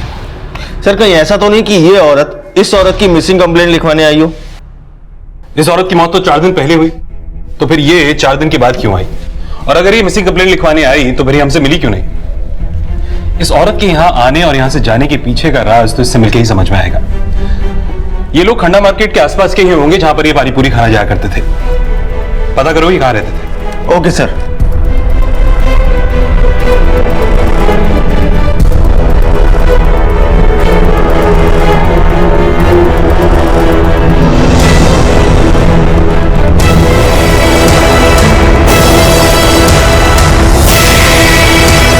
पुलिस ने जल्द ही उस जगह का पता लगा लिया जहां रीमा अपने बेटे ध्रुव के साथ रह रही थी। सब इस बंगले का मालिक कपूर सेठ है, सेंटा क्रूज में कहीं रहते हैं। वो क्या है ना साहब, मैं सामने वाले बंगलों का वॉचमैन हूँ ना, तो उनको कई बार आते जाते देखा है साहब। और ये औरत और उसकी माँ और उसका बेटा पिछले 1 महीने से इस बंगलों में रहता है साहब। वो फंटूस बता रहा था कि कपूर सेठ ने बोला है उनको यहाँ पे रहने के लिए। फंटूस कौन है साहब? वो इस बंगले का माली, चौकीदार सब है साहब। कपूर सेठ का खास है साहब।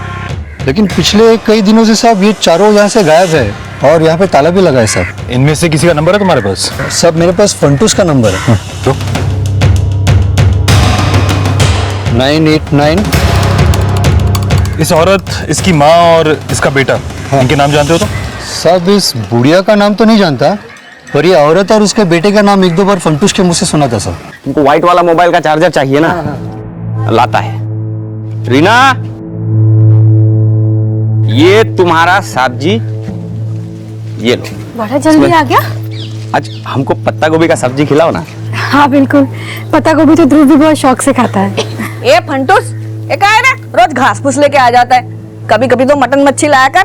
सब रीना की माँ थोड़ी खड़ूस थी, फंटूस उसको ज्यादा पसंद नहीं करता था। लेकिन जब से वो लोग यहाँ पे आए हैं, फंटूस की तो मौज होगी साहब। पहले खुद पकाता था, अब पका पकाया मिल रहा था सब। Sir thank you. सर इस फंटूस का फोन तो स्विच ऑफ जा रहा है। इस फंटूस के कॉल रिकॉर्ड चेक करो, हो सकता है कि वही ये कांड करके भागा हो। और ये कपूर, इसके सेंटा क्रूज के घर का एड्रेस पता करो और एक टीम को बोलो कि रीना की माँ और उसके बेटे ध्रुव, इनका पता लगाए।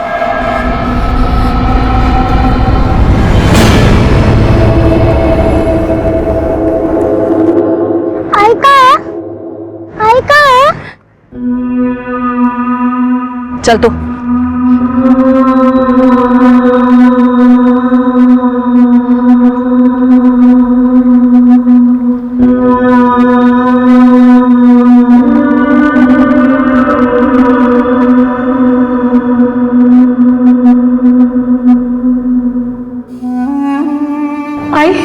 एक बात बोलो, अपन भी ना एकदम ऐसा ही कर लेंगे। अपने को भी सेठ जैसा जिंदगी जीने का है ना। इधर ना ध्रुव की अलमारी लगाएंगे, उधर पूरा बिस्तर लगाएंगे। ज्यादा उड़ मत। हम लोग जो है ना, कुछ भी कर ले, हमारी किस्मत में वही जो लिखा है जो तेरा बाप लिख के गया है। नानी, नानी, तुम्हें वो उठा के आई या मिलेगी? कहाँ आई? बोलो, अरे बोलो ना।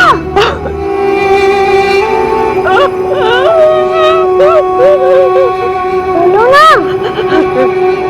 बोलो बाप का, मैंने तुझसे तेरी आई छीन ली। छीन ली? कहाँ मेरी आई? बोलो, बोलो ना।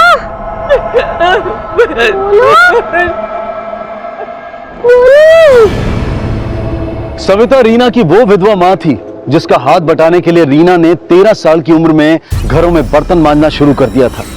लेकिन रीना को खोने के बाद सविता किस गुनाह का पश्चाताप कर रही थी? क्या उसी ने रीना की हत्या की थी या उसने रीना को वो हालात दिए थे जो हत्या की वजह बने? वो किस मकसद से पुलिस के पास गई थी और क्यों वापस लौट आई थी? क्या वो अपने किए से डर रही थी या फिर रीना के असल अपराधी से? पुलिस फिलहाल सविता का पता नहीं लगा पाई थी और पनवेल के farm house owner mister Kapoor और उनकी पत्नी से मिलने वाली थी, जहां रीना अपनी मां सविता और बेटे ध्रुव के साथ पिछले 1 महीने से रह रही थी।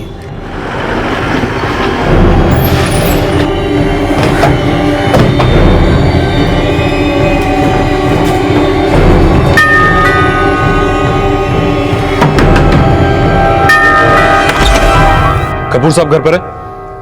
रीना का मर्डर? कब हुआ ये सब? 25 फरवरी की रात को, उस रात से रीना का बेटा, रीना की माँ और आपका चौकीदार फंटूश सब गायब है। आपको नहीं पता इसके बारे में? नहीं, हमें कुछ नहीं पता है। 25 फरवरी की रात को फंटूश का फोन आया था कि उसकी माँ बीमार है, उसे गांव जाना है। और आपको लगा कि वो सच बोल रहा है? हाँ, वो बहुत ईमानदार आदमी है। आप इसलिए कंफ्यूज तो नहीं है कि उसका फोन नहीं लग रहा है? एक्चुअली वो जो नंबर यूज करता था वो मेरा ही नंबर है, और गांव जाने से पहले वो फोन बंद कर देता है। कोई फोटोग्राफ होगा उसका आपके पास? हाँ है ना, फोटो लेकर ड्रॉ में पड़ा होगा। जी। फंटूश का गांव कहाँ है? वेस्ट बंगाल में कहीं रहता है वो। उसके डॉक्यूमेंट्स थे मेरे पास, लेकिन कहीं खो गए वो। खो गए? मिस्टर कपूर कुछ छुपाने की कोशिश तो नहीं कर रहे यार? नहीं, बिल्कुल नहीं। ये लीजिए सर, फंटूश की फोटो। 4 दिन से रीना का बेटा, उसकी माँ आपके पनवेल वाले फार्म हाउस से गायब है और आपको उसके बारे में कुछ पता नहीं। एक्चुअली सर मैं बहुत बिजी रहता हूँ, और मैंने सोचा वहीं पर होंगे, और मुझे ये भी नहीं पता है कि 4 दिन से फार्म हाउस में ताला लगा हुआ है।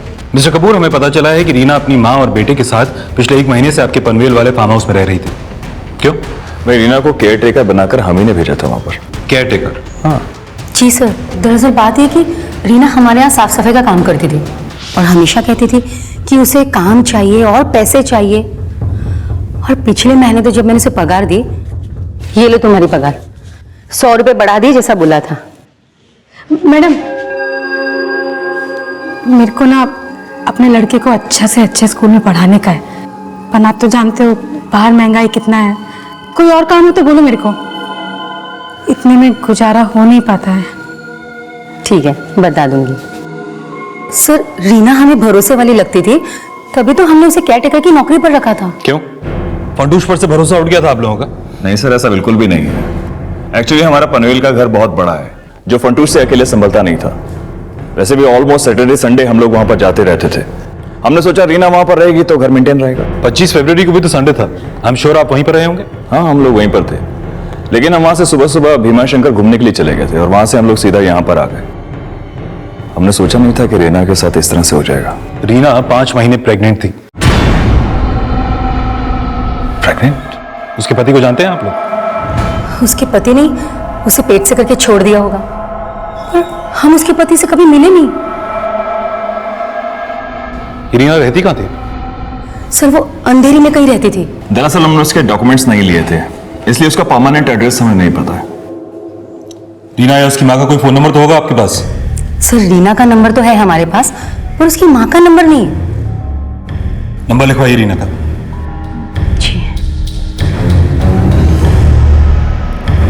सावंत पाटिल को बोलकर रीना के call records निकलवाओ।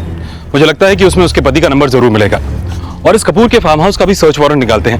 I am sure कि रीना का मर्डर 25 की रात को इसी फार्म हाउस पर हुआ है। सर, मुझे लगता है कि इन सब में फंटूश का हाथ है, इसीलिए तो ये अपने गांव भाग गया। गायब तो रीना की माँ भी है सावंत। मुझे ये समझ में नहीं आ रहा कि वो उस दिन पुलिस स्टेशन क्यों आई थी, और आई थी तो फिर हमसे मिले बिना चली क्यों गई? इनका अभी तक कुछ पता नहीं चला ना? नहीं सर, अभी तक तो नहीं, लेकिन तलाश जारी है। नानी, आई कब आएगी? इकड़े आ बड़ा, इकड़े आ। वो है ना बेटा, हम सब है जो छुपा छुपी खेल रहे हैं। हाँ, वो हमें ढूंढ रही होगी। हम लोग यहाँ छुपे हैं ना, वो जल्दी हमें ढूंढ लेगी। हाँ, आएगी। नानी, आई को बोलो जल्दी ढूंढे, मुझे भूख लग रही है। मैं आई से कभी पिज्जा भी नहीं मांगूंगा।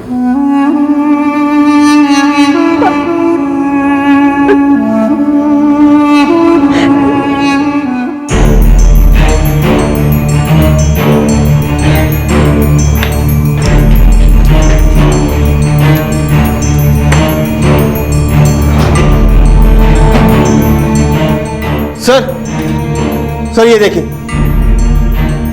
सर, दीवार के ऊपर के कलर और नीचे के कलर में काफी डिफरेंस है सर। ऐसा लगता है कि दीवार के नीचे के हिस्से में हाल फिलहाल में ही कलर किया गया है। हो सकता है किसी ने एविडेंस छुपाने की कोशिश की हो। सब तरफ ध्यान से चेक करो, कोई क्लू जरूर मिलेगा। Okay sir.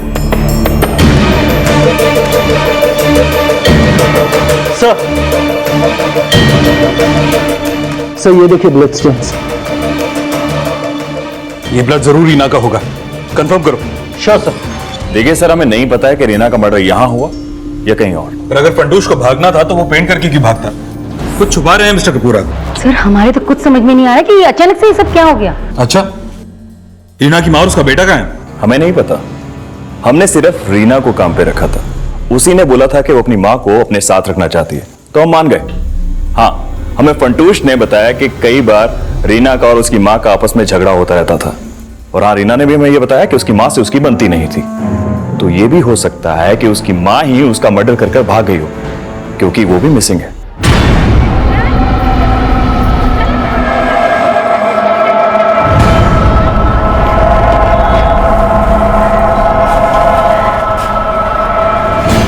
सर, ये मिस्टर कपूर तो रीना की माँ पे शक जता रहे हैं, जबकि रीना की माँ तो पुलिस स्टेशन आई थी।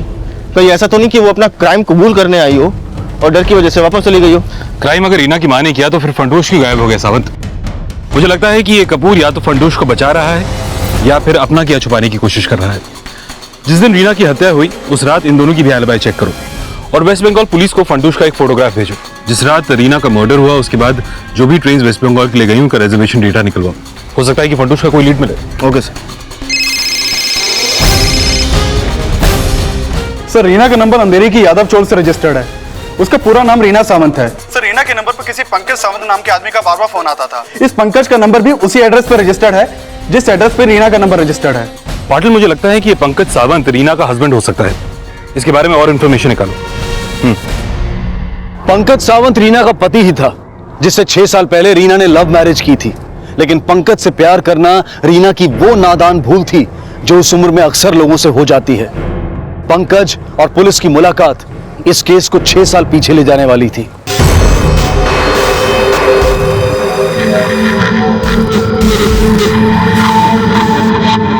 क्या है रे? काय को दिन रात मेरा पीछा करता है? ना बोली ना एक बार, समझा नहीं तेरे को? बोलो पुलिस को। तू काय को पुलिस को बुलाएगी? तू अपने आई को बोलना, तेरा और मेरा लगन करा दे, अक्खा जिंदगी तेरे को खुश रखेगा। पर आदमी कैसा है कैसे पता चलेगा? अरे तू अजमाएगी नहीं तो तेरे को पता कैसे चलेगा? साहब, रीना ने हाँ बोल दी और उसका भाव और उसकी आई नहीं माने, इसलिए मैं और रीना 6 साल पहले भाग करके शादी कर ली थी साहब।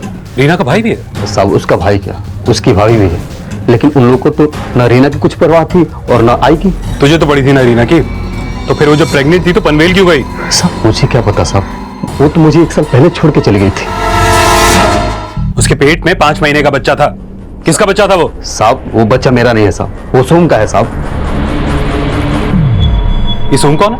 सोम साहब उसका यार, जिसके चक्कर में उसने मुझे छोड़कर गई। साहब, मैं उसे रोज सोम के साथ घूमते हुए देखता था।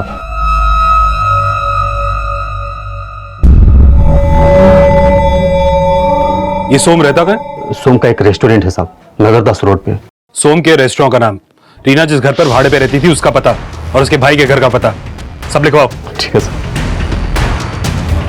सावंत, एक काम करो सर, रीना जिस घर पर भाड़े में रहती थी उस घर पर एक टीम भेजो।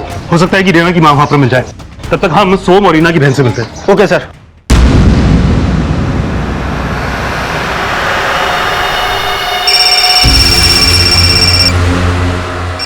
श्वेता, हाँ जरा देखना किसका कॉल है।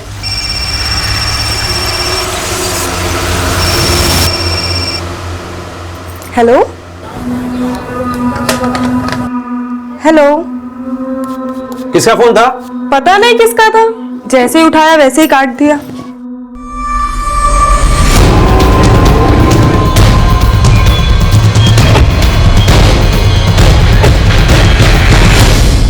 सोम तुम्हारा नाम है?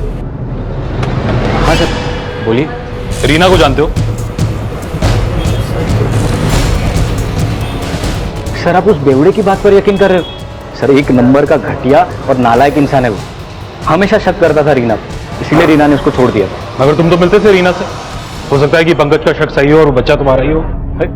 सर, मला नहीं माहिती, मुझे तो इस बात से ज्यादा हैरानी थी कि रीना पेट से है। तो तुम्हारा मतलब है कि रीना का तुम्हारे अलावा किसी और से भी रिश्ता था? नहीं सर, मैंने ऐसा कब कहा? देखिए सर, आप जैसा सोच रहे वैसा मेरा रिश्ता नहीं था रीना के साथ। हम लोग सिर्फ दोस्त थे। ये सब उस पंकज ने ही किया हो, जबरदस्ती से। आए दिन उसके खोली पे आके तमाशा करता था वो। कहाँ लेके जा रहा है? छोड़। अपने बच्चे के साथ रहना तो घर वापस आ जा। लेकिन 1 नंबर का नालायक मानुस है तो। सब काम धंधा तो कुछ करता नहीं था और बेचारी वो रीना पैसे कमा के लाती थी, उसके पैसे छीन के दारू पे उड़ाता था।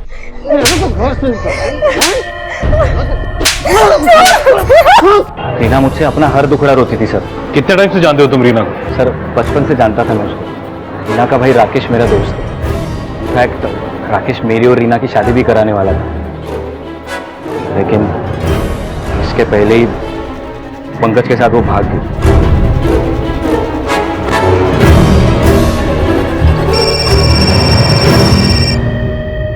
हाँ पाटिल। सर मैं रीना की चौल पे आया था, पता चला यहाँ तो 1 महीने से ताला लगा है और रीना की माँ भी यहाँ पे नहीं है। एक काम करो, एक कांस्टेबल को वहाँ ड्यूटी पर लगाओ, हो सकता है रीना की माँ उधर आए, और आसपास पूछताछ भी करो। Okay sir. पाड़ा, ध्रुव बेटा, हे पाड़ा,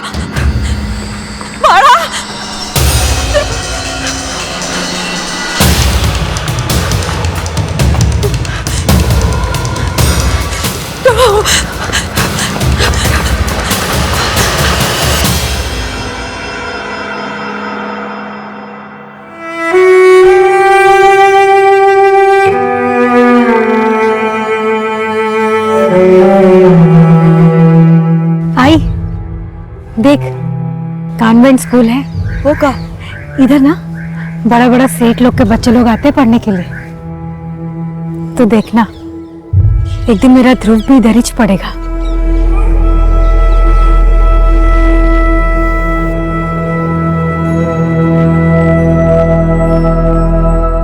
ध्रुव बेटा, नानी देखो मैंने क्या लिखा है, ABC।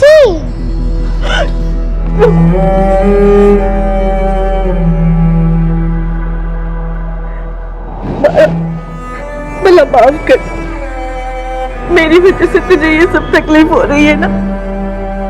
मैं वचन देते रीमा का सपना पूरा करूंगी मैं। तू स्कूल जाएगा।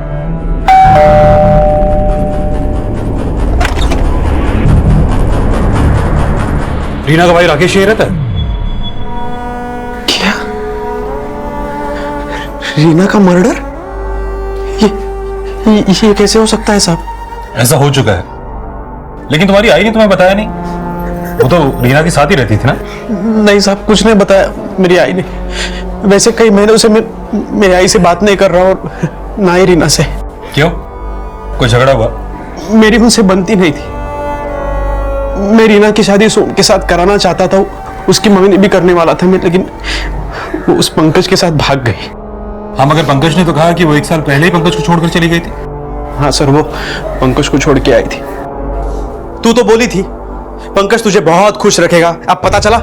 बेटा भूल हो गई इससे, अब काय को ताना मार रहा है? जब ये भाग के गई थी ना तो पूरी दुनिया ने मेरे को टॉन्ट मारा था, उसका क्या? अब आ गई वापस, अब तो पूरी दुनिया मेरी इज्जत का फालूदा बना देगी। आओ आप टेंशन मत लो, मैं आपके साथ नहीं रहूंगी। अरे बेटा सुन तो, क्या कह रही? मैंने रीना को 2 बात क्या कह दी, वो तो किराए के घर में रहने लगी। वो अकेली थी इसलिए मेरी आई भी उसके साथ चली गई। मैंने नहीं बोला था आई को जाने के लिए। राकेश रीना का वो भाई था जिसकी पढ़ाई के लिए रीना ने अपनी पढ़ाई छोड़ दी थी, और विडंबना यह थी कि आज राकेश पढ़ लिखकर एक रेप्यूटेड कंपनी में जॉब कर रहा था और रीना अपनी आजीविका चलाने के लिए दूसरों के घरों में काम कर रही थी। पुलिस को लग रहा था कि रीना की हत्या के बाद रीना की मां सविता शायद रीना के भाई के टच में हो सकती है। सविता का अचानक रीना के बेटे के साथ गायब हो जाना इस बात की तरफ भी इशारा कर रहा था कि शायद रीना की हत्या में उसका कोई हाथ हो। सावंत, रीना की मर्डर वाली रात उसके भाई की एक्टिविटीज के बारे में पता करो। हो सकता है कि रीना की मर्डर के बाद उसकी मां यहां पर आई हो। Okay sir. हाँ बोला। ओके ठीक है, साफ है कि रीना की हत्या मिस्टर कपूर के बंगलों में हुई थी। फंटूश को कुछ पता चला? सर रीना की हत्या के बाद रेलवे रिजर्वेशन का डाटा और वहां के सीसीटीवी फुटेज को मैंने अच्छे से चेक किया, लेकिन फंटूश का कुछ पता नहीं चला। ना ही कोई ऐसा एविडेंस मिला जिससे कि पता चल सके कि रीना की हत्या के बाद वो बाहर गांव गया था। मगर कपूर ने तो बोला कि जिस रात रीना का मर्डर हुआ उस रात फंटूश वेस्ट बंगाल चला गया था। अब इसका मतलब ये हुआ या तो फंटूश ने कपूर को झूठ बोला है या फिर कपूर हमसे झूठ बोल रहा है। सर मिस्टर और मिसेस कपूर की अलिबाई कंफर्म है। जिस वक्त रीना का मर्डर हुआ था वो लोग मुंबई में ही थे। सर एक बार को अगर मान भी लिया जाए कि रीना का मर्डर फंटूश ने किया, तो ऐसा भी तो हो सकता है कि रीना के बच्चे का बाप फंटूश ही हो। और रीना तो 1 महीने पहले ही पनवेल रहने गई थी। मुझे लगता नहीं कि फंटूश का इस बच्चे से कोई लेना देना है। हाँ, ये जरूर हो सकता है कि रीना का कोई बॉयफ्रेंड हो जो कि उससे पनवेल में मिलने जाता हो। सावंत मिस्टर और मिसेस कपूर से दोबारा मिलते हैं ताकि पता लग सके कि रीना के पेट में किसका बच्चा था। नहीं सर, रीना की पर्सनल लाइफ के बारे में मैं कुछ नहीं जानता हूँ। रीना ने तो बताया था कि उसके पेट में जो बच्चा है उसका और उसके पति का है। मुझे नहीं लगता कि उसका कोई अफेयर होगा। रीना की हत्या का राज अब इस राज से भी जुड़ने लगा था कि रीना के घर में पल रहा बच्चा किसका था। रीना का पति पंकज और प्रेमी सोम अपने आप को इस बच्चे का पिता मानने से इनकार कर रहे थे और पनवेल जाने से पहले रीना जिस चौल में रहा करती थी वहां रीना की जिंदगी से जुड़े कुछ और खुलासे सामने आए। साहब, रीना और उसकी माँ तो बहुत मेहनती थे, पर अचानक ही उनके पास बहुत पैसा आ गया। रीना के पति को ये सब कुछ पता चल गया और वो आके रीना से बहुत झगड़ा करने लगा। ये अंदर फ्रीज, ये टीवी, कौन लुटाता तेरे पे इतना पैसा? तेरी खुद की तो औकात थी नहीं मेरे को कुछ देने की। अभी मैं खुद से कमा रही है तो तू मेरे कैरेक्टर पे उंगली उठा रहा है। चल निकल। अरे मैं तेरा पति, तू मेरे पे ऐसे कैसे कर सकती है? मारता था तभी पति नहीं था। फिर एक दिन अचानक से हमें पता चला कि रीना पेट से है। मेरे तो पति है, तेरे पेट में बच्चा पल रहा है ना? हा? पता है मेरे को तू कौन सी बीमारी की दवा खाती है? और किसका बच्चा पल रहा है? कौन का बच्चा पल रहा है तेरे पेट में? साहब, बहुत थू-थू होने लगी थी उनकी, इसलिए वो दोनों पनवेल चले गए। सर, रीना के पड़ोसों से लेकर उसके कॉल रिकॉर्ड्स और जहां जहां वो काम किया करती थी सब जगह पूछताछ की। सर, उसकी लाइफ में पंकज के अलावा सिर्फ सोम ही ऐसा था जो उसे प्रेग्नेंट कर सकता था। शायद इसी वजह से गुस्से में आके पंकज ने रीना का मर्डर कर दिया। ये सोम और पंकज, इन दोनों को थाने बुलाओ। Okay sir. नानी आई कब आएगी? आएगी अभी। नानी बोलो ना कब आएगी? बोलो ना नानी, बोलो। नहीं आने वाली है तेरी आई, समझा? समझा क्या? नहीं आने वाली है तेरी आई। वो जो उसके पेट में बच्चा था ना, खा गया तेरी आई को।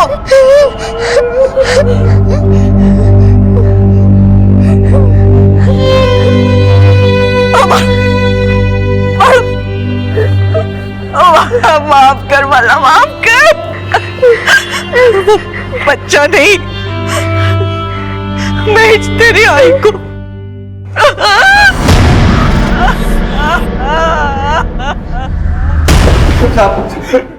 साहब, ये बात सच है कि मैं रीना से शादी करना चाहता था, लेकिन उसके पेट में मेरा बच्चा नहीं था और ना ही उसने मेरे से कभी पैसे मांगे थे। सर साहब, सोम का बच्चा नहीं हुआ तो किसी और का है, लेकिन मेरा नहीं था साहब। रीना के पेट में अगर किसी तीसरे का बच्चा था तो हो सकता है कि रीना के मर्डर में भी इसी तीसरे का हाथ हो। सबसे पहले पंकज, सोम और रीना का बच्चा, इनका डीएनए टेस्ट करवाओ। उसके बाद ही इस एंगल को आगे एक्सप्लोर किया जा सकता है। Okay sir.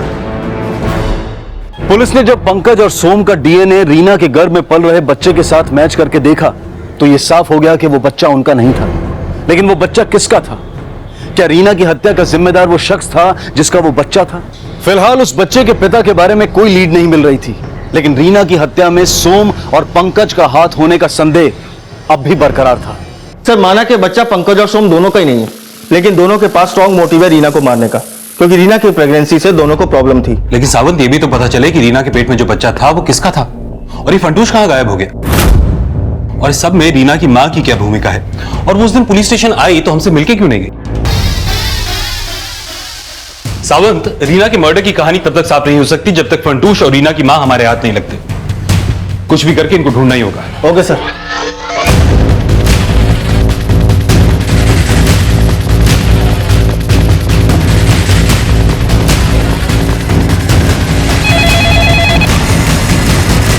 Hello. Som, Pankaj, mister and missus Kapoor और रीना का भाई राकेश, ये सभी पुलिस की रडार में थे। वहीं फार्म हाउस से फरार चौकीदार फंटूश और रीना की मां सविता को भी। और इन्वेस्टिगेशन की इस कड़ी में पुलिस के सामने रीना की भाभी श्वेता से जुड़ा एक और एंगल भी सामने आया। साहब, रीना की आई तो यहाँ महीनों से नहीं आई, और आती भी कैसे? रीना से और उसकी आई से तो इन लोगों ने सारे संबंध ही तोड़ दिए थे।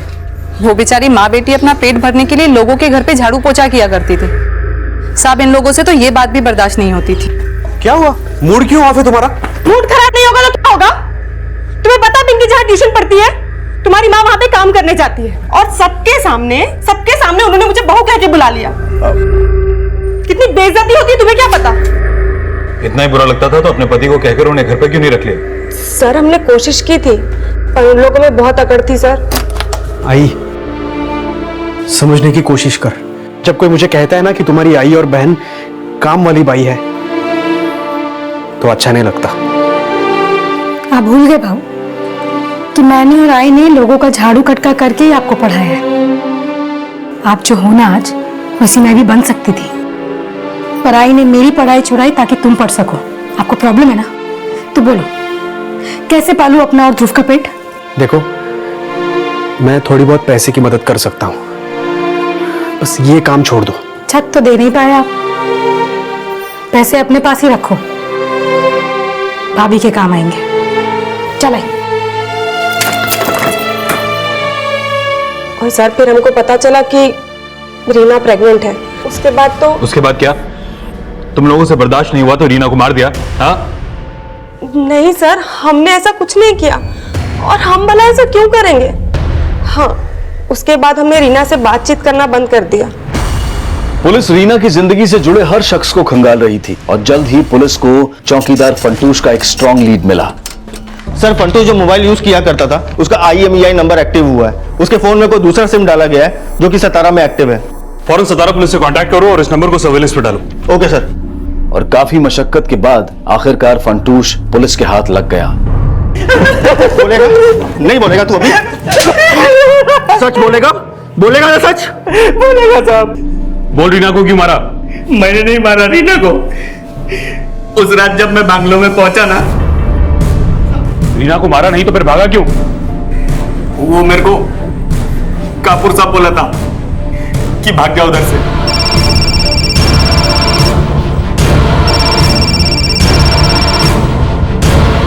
हेलो साहब, इधर बहुत लाफड़ा हो गया है। वो रीना का लाश पड़ा इधर। क्या कह रहा है? उसका माँ भी नहीं है। मेरे को लगता है उसका माँ उसको मार के भाग गया कापुर सेठ के बोलने पे, और जंगल में फेंक दिया साहब। वापस आके साफ सफाई किया और पैंट मार के भाग गया।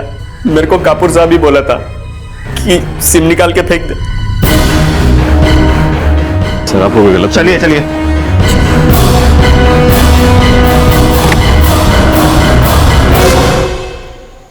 एक्चुअली वो बच्चा मेरा ही था। सरोगेसी के जरिए रीना प्रेग्नेंट हुई थी। सरोगेसी? एक्चुअली सर, मेरी वाइफ कंसीव नहीं कर सकती थी और रीना को अच्छा लाइफस्टाइल चाहिए था और हमें बच्चा चाहिए था। रीना को मैंने सरोगेट मदर बनने का ऑफर दिया। पहले तो उसने मना कर दिया, बाद में वो मान गई। मैंने उसे 10 लाख रुपए देने का प्रॉमिस किया था और 2 लाख रुपए दे भी दिए थे। आप सच बोल रहे हैं? इसका क्या सबूत है? देखिए, मैंने अपने लॉयर से सारे पेपर बनवाए थे, आप चेक कर सकते हैं। सर मिस्टर कपूर के लॉयर ने पेपर्स दिखाए।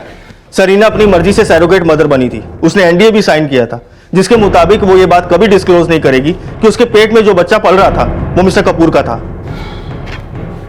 यह साफ हो गया था कि रीना एक सरोगेट मदर थी और उसके द्वारा साइन किया गया NDA यानी कि नॉन डिस्क्लोजर अग्रीमेंट ही उसकी चुप्पी की वजह था। क्या रीना की चुप्पी ही उसकी हत्या की वजह बनी थी या फिर कारण कुछ और था? मिस्टर कपूर और फंटूश का बयान रीना की मां पर भी शक पैदा कर रहा था, लेकिन जल्द ही पुलिस को रीना की भाभी श्वेता की एक्टिविटीज भी संदिग्ध नजर आने लगी।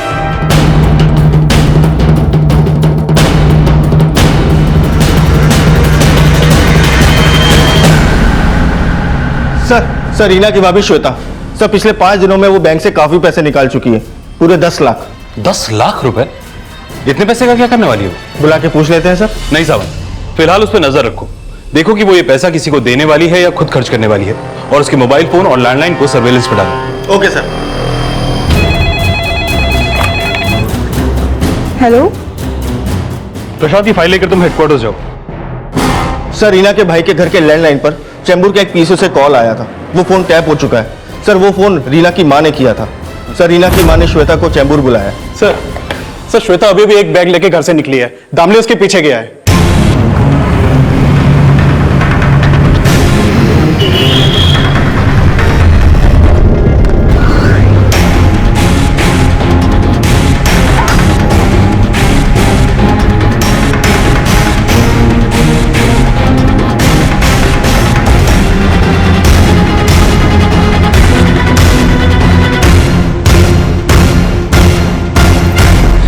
मैंने कुछ नहीं किया है सर। अगर कुछ नहीं किया है तो चोरी छुपे अपनी सास को पैसे देने क्यों गई थी? जी वो आई ने धमकी दी थी इसलिए। हेलो, हुआ पैसों का इंतजाम? आई 2 दिन में हो जाएगा पैसों का इंतजाम। लास्ट 2 दिन दे रही हूँ मैं। इस बार जो पैसा नहीं दिया ना तो पुलिस में सब कुछ बता दूंगी जाकर। नहीं आई, वो 2 दिन में पक्का हो जाएगा। मैं कोई धमकी देना नहीं चाहती थी साहब, उल्टा मैं तो आई थी इधर उस दिन वही सोच के आई थी कि आपको सब कुछ सच सच बता देंगी करके, पर फिर सोची अगर मईज मेरे बेटे को पकड़वा देगी तो श्वेता और पिंकी वही देखेगी जो मेरे आदमी को खोकर मैं और रीना देखी। आपका बेटा? तो आप कह रहे हैं कि रीना का मर्डर रीना के भाई राकेश ने किया? हाँ सर, उस रात मैं खुद उसको कपूर सेठ के घर से निकलते हुए देख। माना मैंने 10 लाख रुपया मांगी, पर वो सौदा मैंने रीना के बच्चे के भविष्य के लिए की। क्या गलत किया? क्या गलत किया मैंने? गलत तो उसने किया। मैं और रीना झाड़ू कटका करके उसको इतना पढ़ाया और वो भी उसके बाप के जैसा ही निकला। मेरा दिमाग मेरे बाप ने खराब किया साहब। जब मैं 10 साल का था तब मेरा बाप दारू पी के आता था और मेरी आई को कहता था कि तू बदचलन है। मेरा विश्वास नहीं होता था साहब। मेरे बाप के मर जाने के बाद मेरी दादी भी मेरी आई को बदचलन कहती थी, तभी मेरा विश्वास नहीं होता था। लेकिन जब मुझे पता चला कि रीना पेट से है तब मैं समझ गया साहब। मेरे आई ने मेरे बहन को भी उस जैसा बना दिया। मैंने सोच लिया साहब, माँ बेटी दोनों को एकदम खत्म कर दो। अपना फोन घर पे छोड़ के मैं पनवेल चला गया और उस दिन भी नहीं बता पाई कि किसका पाप अपने पेट में पाल रही थी। रीना ने कोई पाप नहीं किया, पाप तूने किया है। वो तो अपनी मजबूरी के चलते एक सरोगेट मदर बन गई थी। ना तो वो बदचलन थी और ना उसका किसी के साथ नाजायज संबंध था। अपने बेटे को पालने के लिए उसने अपनी कोख को गिरवी रख दिया और एक भाई होने के नाते तूने क्या दिया उसे? हाँ? खुद स्कूल जाना छोड़कर दूसरों के घर की मोरी धो धो के उसने तेरे स्कूल की फीस भरी और तू उसे थोड़ा सा भरोसा भी नहीं दे पाया। लानत है तुझ जैसे भाई पे। जो अपनों पर भरोसा करने के लिए अपनों की जुबान पर यकीन करने की बजाय उनसे सबूत मांगते हैं, असल में वो खुद कभी किसी के भरोसे के लायक नहीं होते। इसी विचार के साथ अब मैं अनूप सोनी आपसे विदा लेता हूं। फिर मुलाकात होगी अगले एपिसोड में एक और चौंका देने वाले केस के साथ। तब तक अपना और अपने परिवार का ख्याल रखें और देखते रहें क्राइम पेट्रोल डायल 100। सबक एक को सीख हम सबको। जय हिंद। इस तरह के और भी एपिसोड देखने के लिए हमारे चैनल को सब्सक्राइब करें और बेल आइकन दबाना ना भूलें।